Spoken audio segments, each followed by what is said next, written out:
Negara Ngastina. Lho, piye? Tegese kowe wani karo Begawan Durna. Lho, piye ta cah iki? Posisi ngene iki mboten ateges kula wedi. Kula wani sekecap padha sakecap karo sampeyan niku merga kula wani Penemban. Ora kok kula perkara wedi. Kowe wani mergane kene ana anak-anak Pandhawa. Lho, mbok kandha bali. Ijen padha ijen karo sampeyan. Nganti sampeyan iso menang karo aku. Meguru karo wis 20 taun. Bukti kula Penemban. Oh iya, Bagong. Pangestuku tampan ana ya Bagong. Ngene nggih, sanget anggen kawula kok mboten nitih kuda. Hus. Ora tau numpak jaran. Oh nggih ampun. Ngapunten lho ming nyuwun prisa. Kowe takon ning sengkring ning ati. Nggih nyuwun ngapunten karang ya ming takon kok. Eyang Durna wilujeng. Wis anggene slamet tekaku wis anggene. Bektiku katur ya Eyang. Iya tak tampa cah bagus. Eyang Durna slamet rawuh Eyang. Lho, iki Antasena. Heeh. Slamet Antasena pangestuku tampan ana. Eyang Penemban bekti kula kunjuk. Iki kaya suarane Abimanyu. Kasinggihan mekaten. Bekti anu pangestuku tampan ana ya Abimanyu. Kula pendingga jimat Eyang. Bekti kula kunjuk Eyang. Iki kaya suarane Gatotkaca. Radyora Permana mlebu ning padukuhan Karang Kadempel. Inggih, ingkang wayah ing pringgondani. Pangestuku tampan ana, Gatotkaca. Eyang bekti kula kunjuk. Lho, iki kaya suarane Antarja. Inggih. Pangestuku tampan ana. Kanjeng Eyang bekti kula kunjuk. Iki kaya suarane Irawan. Inggih, dasar kepara nyata. Pangestuku tampan ana Irawan. Inggih, Kanjeng Eyang kula bekti kula kunjuk. Iki kaya suarane Janaka. Inggih. Bekti kula kunjuk Kanjeng Eyang. Tak tampa Janaka pangestuku tampan ana. Wah. Oh, cangkeme Bagong. Iki senengane bebeda kok, Gong. Seneng ya aku. Ayo pendhita gleleng ning mripate lamur. Heeh. Dadi ora nek dienggo dolanan ki iso. Wong ora ana Janaka kok ya. Apa iki kaya Gatotkaca kaya Antarja. Berarti kae slampur ta, Tru? Oh ya, mulane kae apa kacamatane digandulke ning dodhoke apa? Dinai rantai. Kae engko nek ora permana sapa-sapa terus dipasang. Penemban, enten apa? Rawuh wonten ing Karang Kadempel. Iki ngene ya Semar. Pramtaku ning Karang Kadempel kuwi sepisan tilik marang kayuwananing kulawargamu lan anak-anakmu kabeh para Panakawan. Dene ndungak Angkalara, praptaku iki ora saka ngarepku dhewe nanging aku diutus dening anak Prabu Duryudana. Lan kacarita anak Prabu Duryudana kuwi ngimpi Semar. Nyumpena. Pancen kepara nyata. Lah, sumpenanipun babakan menapa? Nalika semana anak Prabu Duryudana paring dawuh kalawan aku, yen to 7 dina ing kepungkur mau ngimpi ketemu karo kowe jroning pangumpen. Nalika semana gumebyar cahyamu mawa teja. Mongko nalika kowe lungguh katon banget yen to kowe nembe mangku Sang Hyang Rembulan. Nalika semana kowe paring dawuh kalawan anak Prabu Duryudana, sinuwun. Monggo kula aturi ngasta. Rembulan menika, Sang Hyang Candra menika wonten negari Ngastina. Menika dados sarana tentrem, ayem, rukun lan saya nginggahaken derajat pangatipun sinuwun Prabu Duryudana gregah wungu saka nindra anak Prabu Ngastina. Tumuli dawuh karo aku supaya sowan ning Karang Kadempel ingkang wigati Semar. Ora ana kejaba mung dina samengko aku kadhawuhan supaya mboyong marang kowe nang Negara Ngastina lan kowe kudu iso njlentrehake apa ingkang diparingake marang Prabu Duryudana, apa ingkang mbok caosake marang Ratu Ngastina. Merga tembunge jroning impen mau yen sinuwun Prabu bisa mboyong ya kuwi pewujudan ingkang mawa cahya ingkang mapan ana ing pepangkonmu mau bakal saya kuncara Negara Ngastina. Wis kuwi wae sing bakal dadi aturku marang kowe. Yen kowe saguh ayo mangkat, ning yen kowe ora saguh sebabe apa? Maragake kowe matura. Lah kok kabeh do ngimpi aku ki ngopo? Dadi lakone, Pak? Semar bangun desa. Ha iya. Wis diwangsuli wae. Bapak kersane piye? Nek kersa ya mangkat. Nek ora kersa omong karo Begawan Durna kuwi. Ora gelem rono ngono. Alasane apa? Amboyenmu kumat apa piye? Bapak ya amboyen. Nek lungguh dadak masangi krikil. Dipas-paske. Gak omong, Pak. Ha engko nek Begawan Durna nesu perkara aku ora gelem ning Ngastina. Wela. Ha iki ana nom-noman Pandhawa iki nggo ngapa? Teng Pendanang iki. Gus. Kowe iki go karo bendarane kok. Ndara Antasena ana, Ndara Gatotkaca ana, Ndara Antarja ana. Namung kon Jata Sidurna sago nggih, Den? Hah? Sing tetek ta. Rasa ora ndirasa kepenak. Sago ta Ndara Antasena? Ya nek Eyang Durna salah tur ora kena dikandhani, nek tumrap aku hukume Antasena iki sapa sing salah tur ngeyel, wajibe dijotosi. Kosik. Perkara iki aku ora bakal ngeyel. Perkara iki aku ora bakal ngeyel, ning aku mung kepengin ngerti Semar kuwi gelem sowan ning Ngastina apa ora. Nek gelem ayo tak boyong, nek ora sebabe apa. Ming kuwi tok aku ora bakal ngeyel. Nuwun sewu. Kula niki lagi arep duwe gawe. Loh, ngapa? Mecah sirahe Bagong apa piye? Bagong. Arep dipecah sirahmu. Wah, pecahe sik to. Iya. Ora ngawur nino. Sang arep kok ora ngapa-ngapa diwarai. Wah, geceke sirahe. Urung ana masalah kok. Gawe masalah, Pak? Oh iya. Kok bapak kok ya manut ki piye iki? Kok ya oh iya. Sing ngomong sapa iki mau? Bagong. Tak kira Ndara Wisanggeni. Beda. Wisanggeni cilik kok. Aku gedhe kok. Beda no. Nah aku gedhe nek ditemesok tambah gedhe kok. Nuwun sewu, kula niku nedeng gadah damel. Loh, kowe duwe gawe apa? Kula kepengin bangun desa. Mula nem-neman Pandhawa sami rawuh wonten mriki, lancur-lancur Pandhawa sami rawuh wonten ing papan mriki, mergi kula kepengin bangun desa. Mujudake desa ingkang kebak karukunan, kabagyan, katentreman lan nampi berkahing Wang Mahanasa. Mongko syarate nggih pinten-pinten syarat sing kula ajeng kula gayuh. Nek nganti desa niki kula tinggal, napa sing kula jangka ora bakal kasembatan. Semar, pripun? Kowe iki tekan Ngastina ming sedhela, ngono? Tekan Ngastina ming sedhela, ming matur ngersanipun anak Prabu Duryudana. Sinuwun, kawontenanipun kados mekaten, menika wujudipun mekaten, menika wujudipun kados mekaten lan naminipun mekaten. Mergi menapa panjenengan ngimpi ing mekaten menika, jalaran tegesipun artosipun mekaten. Meng kowe cukup menawa wis rampung, kowe njaluk bayar pira? Nggon momong kuwi njaluk bayar pira? Dijoli dhuwit pira kaya omong. Aja meng yutan, yen perlu miliar. Aja meng miliar, yen perlu triliun. Kuwi kok bakal diparingi dening anak Prabu Duryudana. Nek kowe nampa dhuwit saka negara Ngastina, uripmu ora kaya ngene iki, iso nggo bangun pendopo, iso nggo bangun teras, kowe iso tuku kendaraan. Manganmu sebentino ora ming sego jagung ning beras raja lele, nek kurang enak ya raja kutuk. Kuwi kok iso nglakon kabeh tak kandhani, iso nglakon kabeh Paton. Kowe gelem tedhak ana negara Ngastina, kowe gelem sowan ana Ngastina. Nanging nek ora gelem sowan ana negara Ngastina, Semar, ora jeneng aku ngancam lho. Ora jeneng aku ngancam. Ning apa kelakon aku ngruda peksa karo kowe? Nuwun sewu. Napa sampean mboten menggalih? Enten riki kathah lancur-lancur Pandhawa sing saguh mbelani kalian Semar. Kowe ngendelke bocah-bocah iki. Kowe ngendelke nom-noman iki. Kowe ora melek apa Semar? Iki meng putu-putuku, iki meng putu-putuku. Selagine bapak-bapakne wae do wedi karo aku, do gila karo Bagawan Durna. Lah kok aku meng tok gegiro karo putu-putuku dhewe, karo anak-anak Pandhawa. Apa mbak nek aku wis ana anak Pandhawa iki aku wedi karo kowe? Aku ora bakal gila karo kowe Semar. Nek kowe ora gelem, kowe tak rudha paripeksa Nayantaka.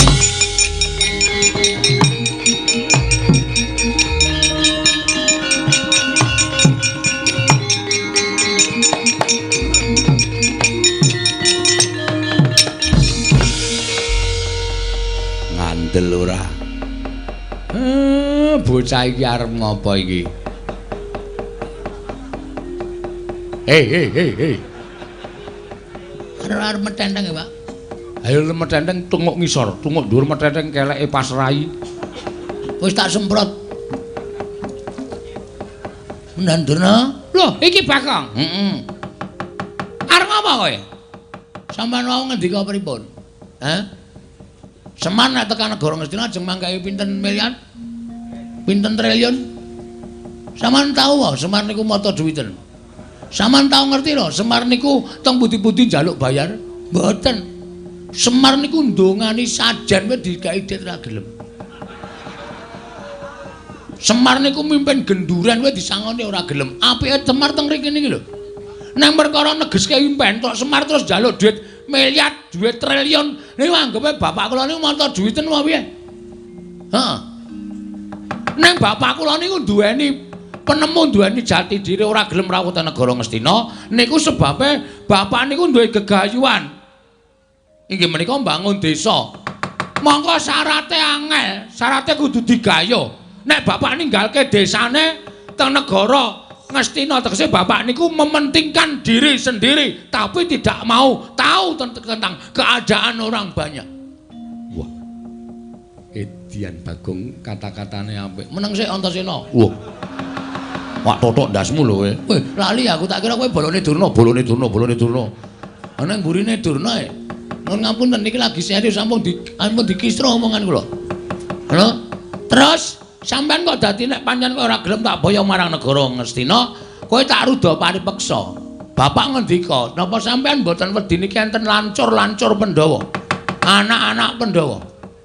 Selagine bapakne anak-anak Pandhawa wedi karo aku, apa meneh bayi-bayi, putu-putuku, anak-anak Pandhawa. Aku ora wedi. Nuwun sewu lho, mulutmu harimaumu. Kowe nek omong nganggo dipikir, ngoten. Nek ngendika nganggo dipikir aja waton ngendika sak penake dhewe. Nek sampean ngendika sak penake dhewe, ngrekoso urip sampean teng Karangkadempel. Terus kowe arep ngapa? Kula mewakili bapak mboten ajeng tindak teng negara Ngastina. Lho, piye? Tegese kowe wani karo Begawan Durna. Lho, piye ta cah iki? Posisi ngene iki mboten ateges kula wedi. Kula wani sekecap padha sakecap karo sampeyan niku merga kula wani penembar. Ora kok kula perkara wedi. Kowe wani mergane kene ana anak-anak Pandhawa. Lho, mbok kandha bali. Ijen padha ijen karo sampeyan. Nganti sampeyan iso menang karo aku. Meguru karo wis 20 taun. Gong. Kuwi rapisan-rapi mesti gawe masalah kaya ngono. Gong. Wah, apa itu? Mbok wis mundur kuwi perkarane bapak kok. Santai wae to. Kowe goblok kok goblok piye? Ha iki nek ora digawe masalah terus piye mengko bar limbukan bubar. Nganggo utek ngomong. Kene iki ya karo mikir padake. Terus kok bar limbukan kilang-kilang arep ngopo iki? Wah, tenan dijaluk nes dite. Ha iya. Iku mula digawe masalah Durna ora wani tak gawe supaya wani. Ben mengko ana terusane. Konjur padake ora kok ganggong-ganggong. Lha nek ngono kowe wani karo Begawan Durna, sing tak wedeni apamu? Bagong, gandeng aku tak bengok wis ceng-celengan. Mulai iki ayo padha didadekake. Ayo metu Jawa. Ora bakal wedi arek. Ayo. Wah.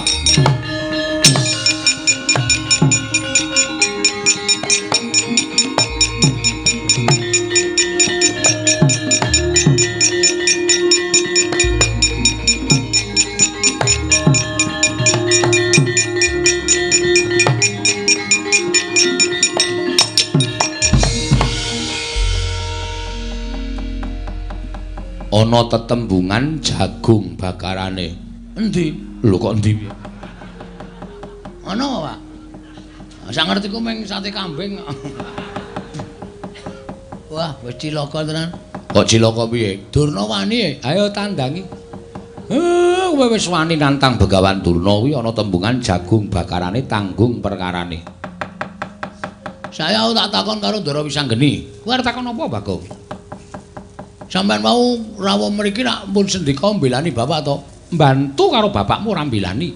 Ha saiki nek pancen bantu niku sampeyan kudu sago ngundurke Kurawa. Kusik. Aku mbantu le mbangun lho, ora ana mbantu perkara liyane. Diar kowe ra. Nek Siwa Semar bangun desa aku mbantu. Nek perkara liyane kon ngundurke Kurawa kuwi aku ora ana perkara pepundhenku Kurawa. Ya ora masalah wong aku ora tau weruh kowe perang kok.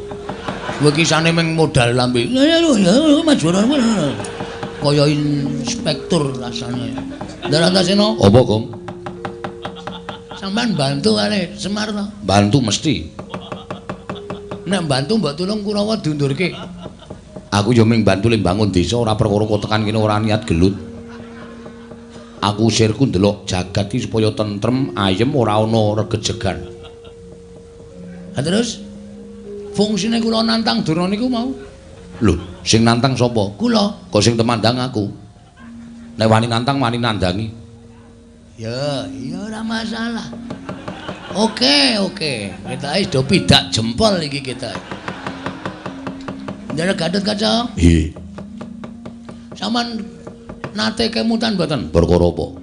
Biyen jaman sampean dijedi teng Kawah Candra Dimuka? Iya. Niku asline sing ngetutke meng kula. Petruk ora wani tekan kawah, Gareng ora wani tekan kawah. Napa meneh Semar nek kena panas leleh. Sing tekan pinggiring kawah ngenteni Ndara Gatot Kaca jedul saka kawah niku meng kula. Apa mbiyen aku akon? Nggih mboten. Ora kewajibanmu to? Nggih. Ah terus kula tak takon, kewajiban sampean napa? Aku dadi satriyaning praja. Satriyaning praja kewajibane ngayomi para kawula negara Kamarta. Karang Kadempel niku ke bawah keperintah negari pundi? Ngamarta. Karang Kadempel ajeng diserang para Kurawa. Sampeyan pripun sebagai satriya? Mestine aku ngayomi. Mestine kudu ngoten. Ya. Kurawa kudu mundur tekan negara Ngastina. Ya. Dadi kewajibane sapa? Sing ning Karang Kadempel sapa? Kula kali Bapak kali Petruk kali Gareng. Terus nek kowe masrahke perkara kabeh marang Garukaca, apa rampung perkara negara? Aku ngrampungi perkara negara Ngamarta durung rampung-rampung wae perkara Karang Kadempel. Sing gedhe pangapuramu rampung ana dhewe. Duar. Dongaku kabul. Kowe ndonga apa, Truk? Asem e. Ndara Antarja? Nggih. Sampeyan nggih mboten purun nabi kula. Ora terus terang bae ora. Wah, iki kok bloko banget iki. Iya, Bagong, awakku kesel tenan, Bagong. Nggih, Pak. Ndara Abimanyu sayangku cintaku. Ndara Abimanyu. Apa, Bagong? Sampeyan tresna kali kula to? Tresna. Mbok kula dibantu. Bantu apa? Sak gedhagan iki aku mung iso mbantu 150, Bag. Ya tekan dhuwit ta iki. Kula niku nantang para sata Kurawa. Sing gedhe pangapuramu, Bagong, aku ra iso piye-piye. Kadang-kadang kudu ora mbelani, nek aku mbelani mesti aku dijothak, ora dijak dolan, ora dijak lunga. Oke. Iya. Dhewe kaya ngono ya. Bengi iki ora ana sing mbantu karo Bagong. Pak. Gandeng aku wis kadung nantang Durna. Isen aku mundur, Pak. Terus? Oh, njaluk pamit ya, Pak. Arep nendi? Methuke Kurawa, alakonane dhewe, wak ladenane dhewe, tak tandhangane dhewe, Pak. Kok njewewek cangkeme? Ora ngematke ya cangkemku ki sariawan. Oh. Nek ngomong sero-loro ae, Pak. Mun jawab ya, Pak. Yo sing ati-ati. Nek kowe mati kowe dadi kusuma bangsa. Matimu bakal dipendhem ning taman makam pahlawan. Anjuk bathine apa? Mati wis ra iso urip meneh kok. Ya Pak, nyun pamit yo. Yo sing ati-ati. Petruk, kowe tega tenan karo aku? Aku lagi males, Gong. Lakonono dhewe. Nek aku mati lho, Truk. Ya mati awakmu dhewe kok aku bingung. Aku senengane glelengmu ora jamak-jamak. Nek ketanggur kene iki men tok rasake dhewe. Reng, apa? Nek aku mati, aku ora nyaur utangmu. Ora nyaur apa-apa tak ikhlaske, Gong. Edan. Aku ngimpi apa to ya bengi iki? Oh dadi kaya ngene kae, Pak. Nyun pamit. Begawan Durna Kurawa iki Raden Minajingga. Ingkang sagung ngenjarat karo Esa Kurawa menyang dhewe.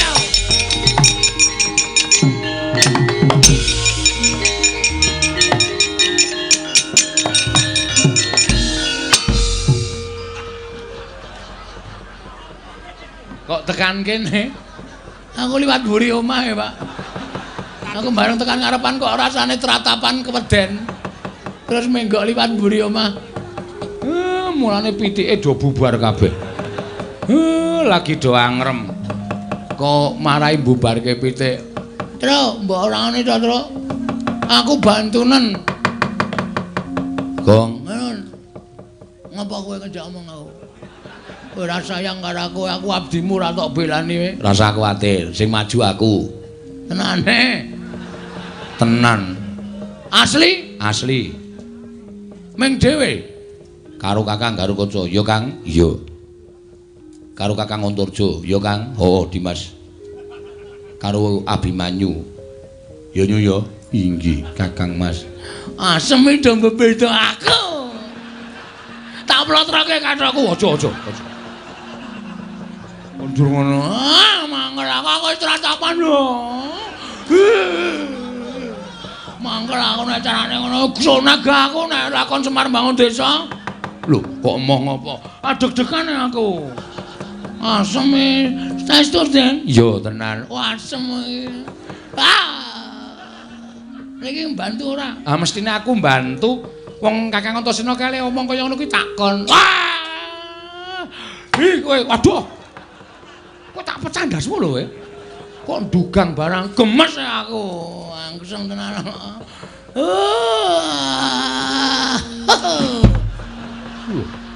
Kok jengkelit barang ora. Saking senengku. Enggak gak metu njaba enggak.